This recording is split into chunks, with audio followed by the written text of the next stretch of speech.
बड़े भाग होते हैं उन जीवों के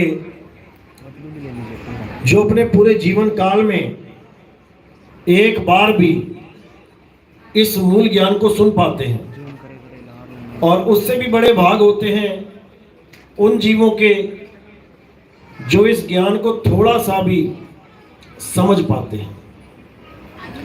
क्यों? क्योंकि सुनना बहुत आसान है।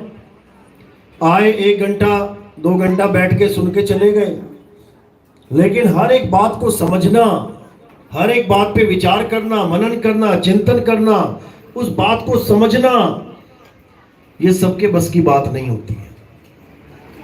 इसके लिए कोई विवेकी हंस ही इन बातों को समझ पाएगा। जिस पर मालिक की मुहर लगी हो, परमात्मा की मुहर लगी हो, वही इन बात को समझ पाएगा। नहीं तो किसी के बस की बात नहीं कि इसको समझ ले। बड़े बड़े ऋषि मुनि फेल हो गए, बड़े बड़े पीर पैगंबर फेल हो गए, इस मूल ज्ञान को समझ नहीं पाए। आज आपको उन सब भेदों का भी भेद बताया जाएगा कि आखिर ये ज्ञान किसी के समझ में क्यों नहीं आया। अगर वो फंसे तो फंसे कहां। आज हर चीज का खुलासा करेंगे। और कई मेरे भाई आज नए आए हैं यहाँ पहली बार। कौन कौन पहली बार आए, हाथ खड़े करो जरा। लगभग 90% लोग पहली बार आए हैं। बहुत अच्छी बात है। ऐसे ही जागृति होगी, धीरे धीरे ऐसे ही मालिक के जीव जागेंगे और ये पूरा संसार एक धागे में नहीं जान पा रहा। आएगा कैसे? क्या दोबारा से इंद्र महाराज आएंगे यहाँ पे, या दोबारा से ब्रह्मा विष्णु महेश जी आएंगे यहाँ पे? कलयुग में सतयुग कैसे आता है, इसका भी आज खुलासा किया जाएगा। हर चीज खोल दी जाएगी, बस समझने वाले बनिए आप। तो सत्संग शुरू करने से पहले परमात्मा के नाम पे जयकारा लगाएंगे। बोलिए परमपिता परमात्मा की, सदगुरु बंदी छोड़ कबीर साहेब की, सभी संतों की, सभी भक्तों की, आज के आनंद की, सकल हंस को बंदगी, साहेब बंदगी, सतनाम। तो साहिब कहते हैं 12 पंथ काल फुरमाना, और भूले जीव न जाए ठिकाना। 13वें पंथ हम ही चले आए, और सब पंथ मेट के एक पंथ चलाएं। यानी कलयुग जब चरम सीमा पे होगा, जब आदमी आदमी को आदमी नहीं मान रहा होगा, ऐसा अन्याय, ऐसी बीमारियां, ऐसी प्राकृतिक आपदाएं आएंगी। देखो कैसे तूफान रोज रोज आ रहे हैं। तब बीच में एक ऐसा ज्ञान प्रकट होगा जिसे मूल ज्ञान कहते हैं। धर्मदास जी को 600 साल पहले मना कर दिया गया था कि मूल ज्ञान का उजागर मत करना, अभी इसको मत खोलना, इसको खोलने वाला आएगा, और जब वो आएगा तो पूरे संसार को एक करेगा। इसी का संकेत कबीर सागर में दिया गया था। धर्मदास मेरी लाख दुहाई, और ये मूल ज्ञान बाहर ना जाई। मूल ज्ञान बाहर जो पड़ई, तो पिछली पीढ़ी हंस न तरई। मूल ज्ञान तब लग छुपाई, जब लग द्वादश पंथ ना मिट जाए। बिल्कुल संकेत, बिल्कुल क्लियर, साफ, समझदारों के लिए है, मूर्खों के लिए नहीं है। मूर्ख तो सोच रहे हैं 5505 साल पूरे होंगे तब वो आएगा, क्योंकि उन्हें 5505 का भेद ही नहीं पता है कि 5505 होता क्या है। वो भी समय आने पे खोला जाएगा, लेकिन वो पंथ उजागर हो चुका है जो कई सालों से छुपा हुआ था, जिसको साहिब ने बोला कि जब आएगा बीसम बीसा, और ना रहेगा ईसा, ना रहेगा मूसा, राज करेगा जगदीसा। सब संतों ने इसी का इशारा किया कि कलयुग में एक ऐसा पंथ चलेगा जो सारे पंथों को एक कर देगा। रामपाल जी के भगत कितने हाथ खड़े करो, राधा स्वामी वाले कितने हाथ खड़े करो, धन धन सतगुरु वाले, आशाराम जी वाले, श्री राम जी के पुजारी, मंदिर वाले, गुरुद्वारे वाले, यानी सतपाल जी महाराज वाले, सब पंथ आएंगे। सबको आना ही पड़ेगा। क्यों? क्योंकि सत्य ज्ञान खुल गया है। अब वो ज्ञान खुल गया है जो हिंदू, मुस्लिम, सिख, ईसाई सबको एक करने का दम रखता है। हमारे पास कितने मुस्लिम आते हैं नाम दीक्षा लेने, और यही समझाते, यही बताते हैं कि गुरुजी इतने साल हो गए भटकते हुए, कुछ सवाल हमारे काजी भी नहीं बता पा रहे थे जवाब उनका, लेकिन जब हमने आपका सत्संग सुना हर जवाब अपने आप आने लगा। और जब कुरान को दोबारा पढ़ा तो इतनी अच्छी तरह से समझ में आने लगी कि क्या बताएं। गुरु ग्रंथ साहब वाले कितने सिखों ने नाम लिया, कहते हम पढ़ते आ रहे हैं 20-20, 25-25 साल से।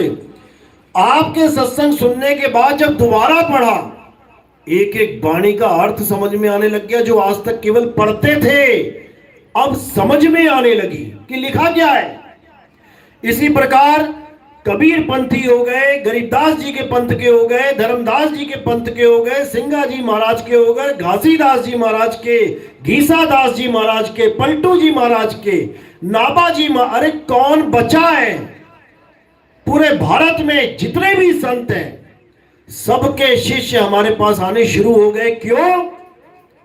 क्योंकि उन्हें समझ में आ गया कि ज्ञान केवल एक ही है, नाम अलग अलग है।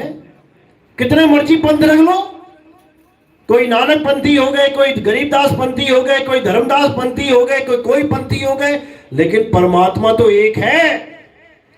जितने भी पंथ आए एक करने की जगह सब अलग अलग करते चले गए। बता दो कोई एक ऐसा पंथ आया हो जिसने सबको एक कर दिया? सब गिनती बढ़ाने में लग गए, लेकिन अब जो पंथ आया है ये सबकी गिनती एक कर देगा। ये एक पंथ है और सबको एक कर देगा, द्वैत से बाहर निकाल देगा। आज इसको समझना है एक कैसे होंगे। हर आदमी चाहता है कि हिंदू, मुस्लिम, सिख, ईसाई एक हो जाए, बहुत कोशिश करते हैं एक होने की, लेकिन जैसे ही कोई जलसा निकलता है, कोई त्योहार आता है, जुलूस निकलते हैं, उसी वक्त दंगे हो जाते हैं। किसी ने पत्थर मार दिया, किसी ने थूक दिया, किसी ने कुछ कर दिया, एकदम दंगा, 50 आदमी मारे जाते हैं। क्यों? अज्ञानता की वजह से। अगर ये अज्ञान खत्म कर दिया जाए तो सब एक हो जाएंगे। कितने चौक बनाए गए जिसमें हिंदू, मुस्लिम, सिख, ईसाई खड़े करके नीचे लिख दिया गया हम सब एक हैं, केवल दिखने के लिए एक है। एक है कैसे? एक बता दो कोई है? अभी अकेले अकेले से पूछो राम बड़ा की अल्लाह, अभी देखो पता लग जाएगा। अभी किसी मुसलमान से कहो बोल जय श्री राम, बोलेगा क्या? नहीं बोलेगा। कारण अज्ञानता। क्योंकि ना हिंदू जान रहा है और ना मुसलमान जान रहा है कि राम है कौन। हिंदू भी धनुष बाण वाले राम जी को राम मान बैठा है, और मुसलमान भी धनुष बाण वाले राम जी को राम बैठा है मान। कैसे बात बनेगी? जबकि राम है कौन अच्छी तरह समझ लो। कबीर साहब समझा रहे हैं कि राम कौन है। राम वो है जो राम जी के शरीर को भी चला रहा है, वो है असली राम। उस राम को जानो। अगर उस राम को जान लिया तो सारे झगड़े खत्म हो जाएंगे। क्यों?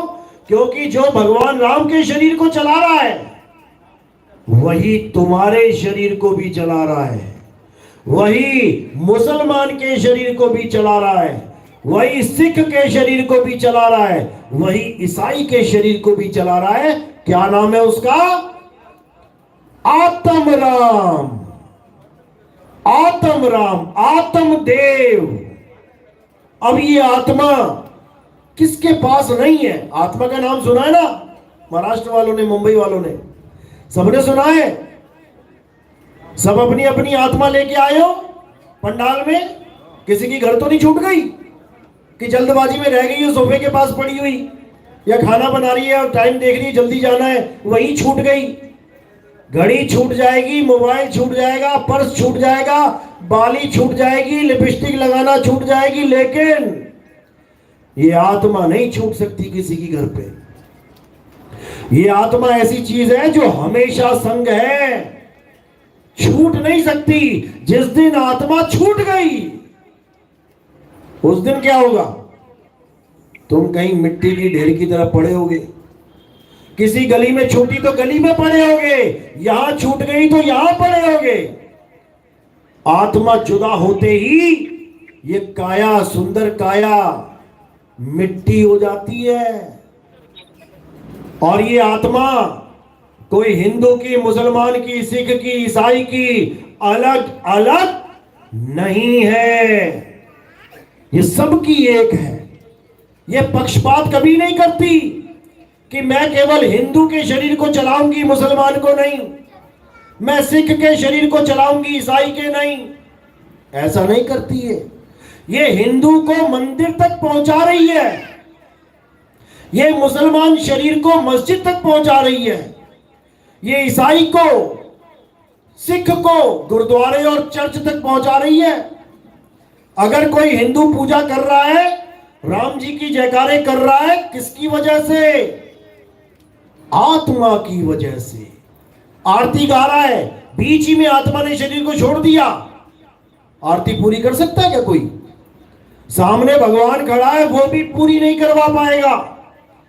नमाज पढ़ते पढ़ते शरीर छूट गया, आत्मा ने शरीर को छोड़ दिया, नमाज पूरी हो जाएगी क्या? नहीं हो सकती, बीच ही में छूट जाएगी, पूरी नहीं कर पाएगा।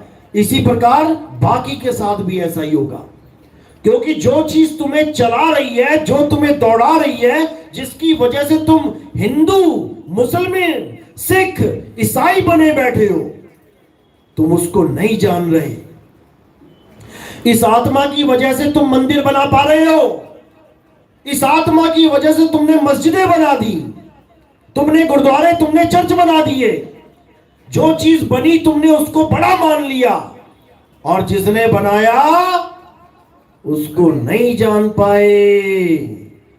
तुम आत्मा को नहीं जान पाए। अरे भगवान कृष्ण तक आत्मा की महिमा गाते हैं।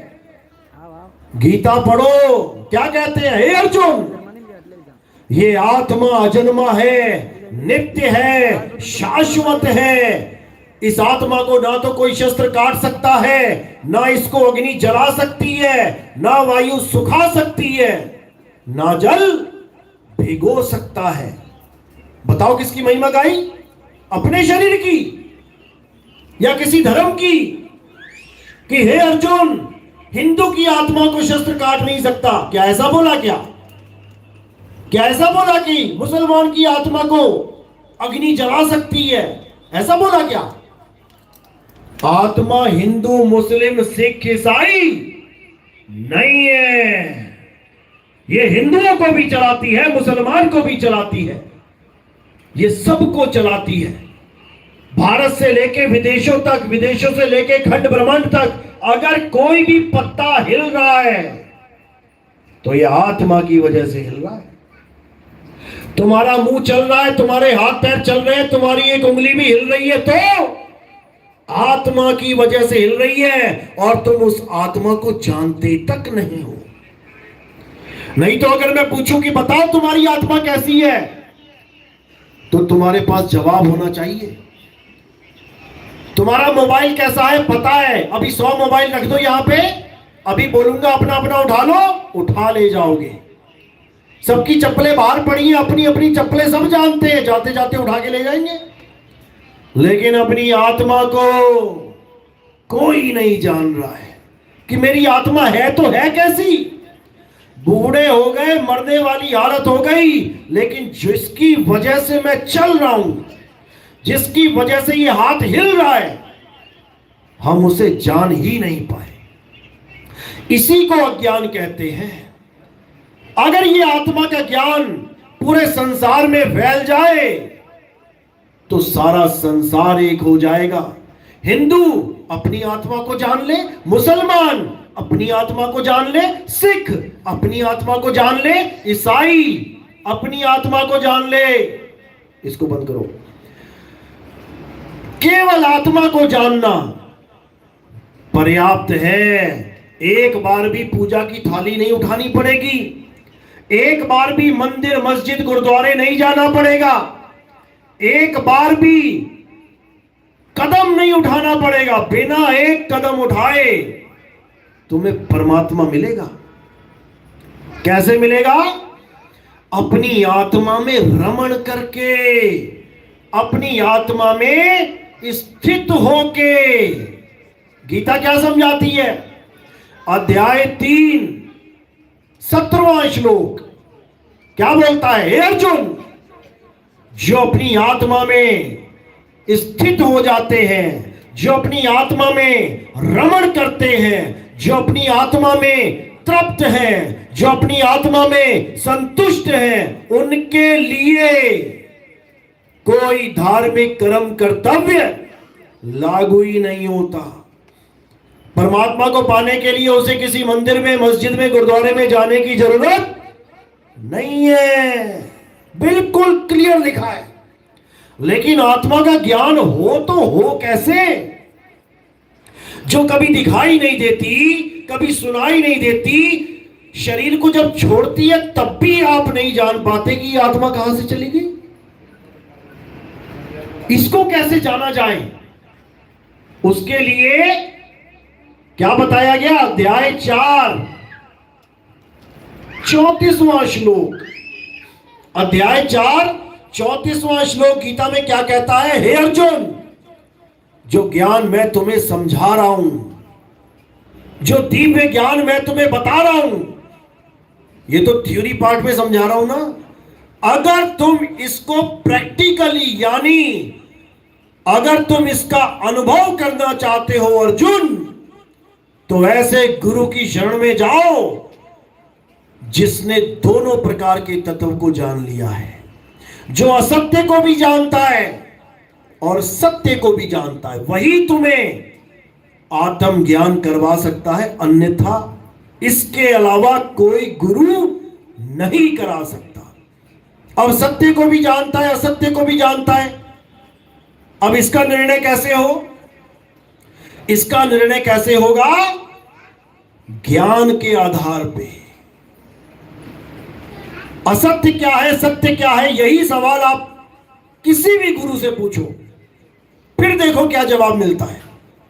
गीता के अनुसार बताता हूं आपको, ताकि कोई गुरु कंफ्यूज ना कर दे। गीता में क्या बोला? हे अर्जुन, इस दुनिया में दो प्रकार के तत्व हैं। कौन कौन से? एक असत्य और एक सत्य। अब असत्य की डेफिनेशन क्या है?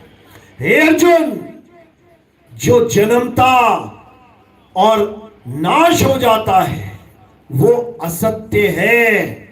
जो पल पल बदलता है वो असत्य है।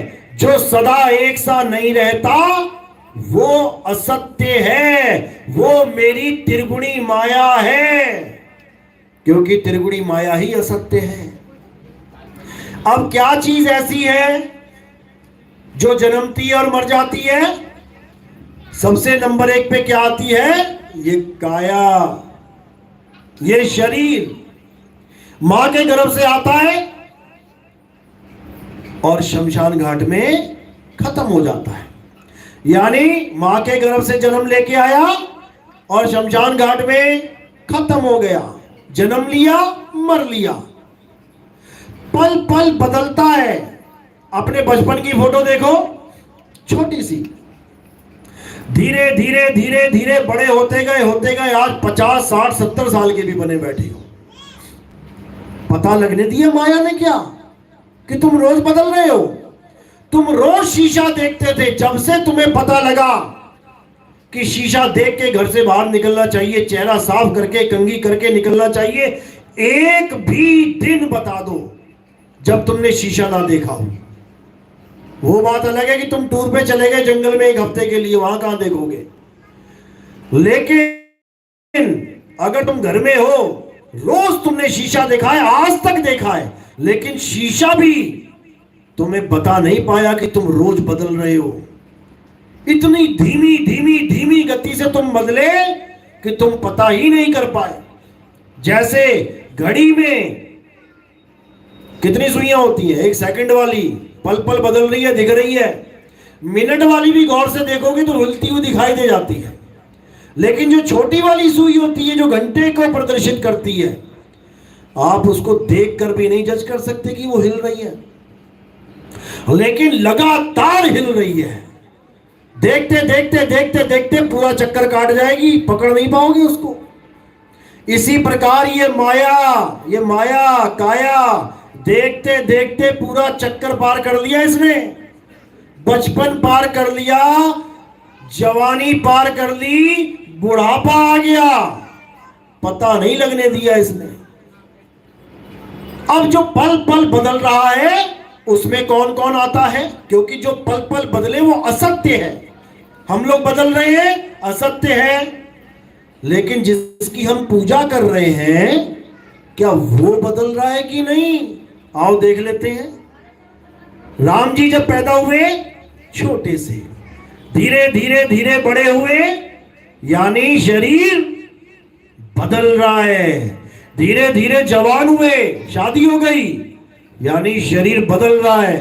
और बड़े हुए, बच्चे हो गए, यानी शरीर बदल रहा है। कृष्ण जी लगा लो, छोटे से थे, पिताजी ने सिर पे रख के यमुना नदी पार करवाई, छोटे से थे, एक टोकरी में आ गए। धीरे धीरे धीरे बड़े हुए, गुरु जी के पास गए, सुदामा मिला, और बड़े हो गए, जवान हुए, शादी हो गई, और बड़े होते होते होते बदल गए। हनुमान जी भी सेम, जिसका भी आप ले लो नाम, जिसकी आप पूजा करते हो, सब बदल रहे हैं। और गीता क्या कहती है? हे अर्जुन, जो पल पल बदल रहा है वो सत्य नहीं है, वो त्रिगुणी माया है, क्योंकि माया ही बदलती है।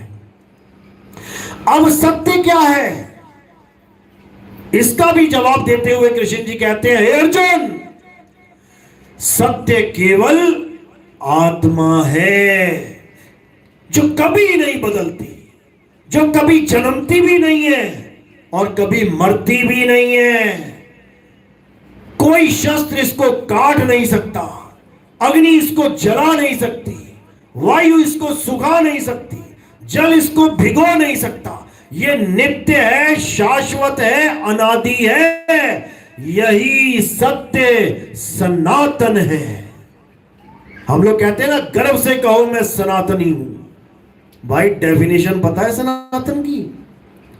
आज देवी देवताओं की पूजा करने वाले भी अपने आप को सनातनी कहते हैं, सनातनी समझते हैं अपने आप को कि हम सनातन धर्म वाले हैं। अभी सनातन धर्म की एबीसीडी नहीं पता इन्हें। सनातन धर्म किसी देवी देवता की पूजा को अलाउड करता ही नहीं है, करता ही नहीं है। अध्याय 7 23वां श्लोक क्या कहता है गीता का? हे अर्जुन, जो कम अकल के लोग होते हैं, जो अल्प बुद्धि है, जिनकी बुद्धि कम होती है, वो देवी देवताओं की शरण में जाते हैं, वो देवी देवताओं की पूजा करते हैं। उन्हें प्राप्त होने वाला फल सीमित और क्षणिक है।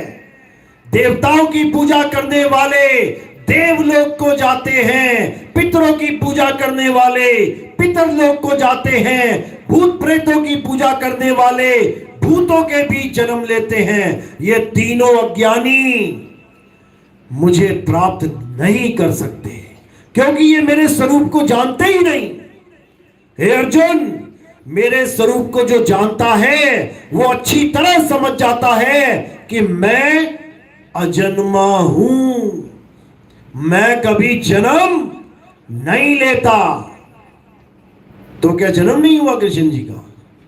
राम जी का जन्म नहीं हुआ? मैं कभी जन्म नहीं लेता ये बोला है। मेरा शरीर कभी जन्म नहीं लेता ऐसा नहीं बोला, बल्कि अध्याय 5 में तो ये बोल दिया कि हे अर्जुन, तेरे और मेरे कई जन्म हो चुके हैं, तू सब जन्मों को भूल चुका है, मुझे सब याद है। इसका मतलब ये नहीं कि उनकी आत्मा का जन्म हो रहा है, इसका मतलब ये कि उनकी आत्मा शरीरों को धारण कर रही है। सबसे पहले कौन सा शरीर